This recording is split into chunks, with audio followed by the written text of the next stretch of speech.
Kurva yang melengkung habis ini artinya suatu saat wabah ini akan berhenti. Nah, garis ini mewakili kapasitas rumah sakit dan tenaga kesehatan. Jadi semua yang di bawah garis ini kemungkinan besar akan dirawat, tapi yang di atas garis ini kemungkinan besar kesulitan dan bahkan meninggal dunia. Nah, tugas kita adalah membuat kurvanya tuh nggak terlalu melonjak tinggi, sehingga semua orang yang sakit bisa masuk ke dalam rumah sakit dan ditangani oleh petugas kesehatan. Jadi gimana caranya membuat kurva ini menjadi landai? Orang itu sakit nularin orang lain.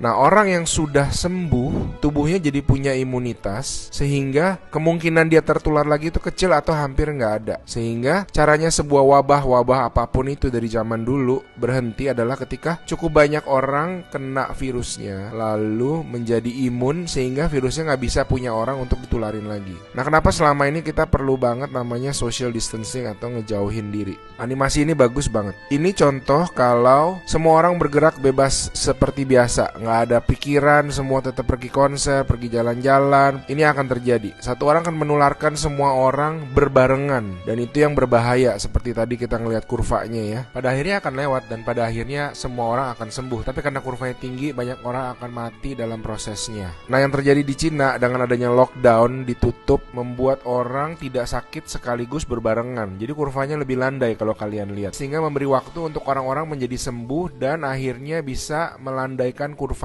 Nah, sekarang kita lihat kalau kita lakukan namanya social distancing, yaitu kalau nggak harus banget nggak usah pergi keluar, kalau nggak penting-penting banget nggak usah ketemu temen, nggak usah ada social function, semuanya ditunda dulu. Kita lihat apa yang terjadi.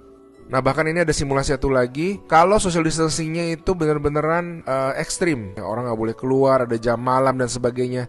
Ini yang terjadi. Kita lihat beda banget kan. Jadi ada orang yang akan tetap sakit, tapi mereka bisa masuk rumah sakit dan dirawat.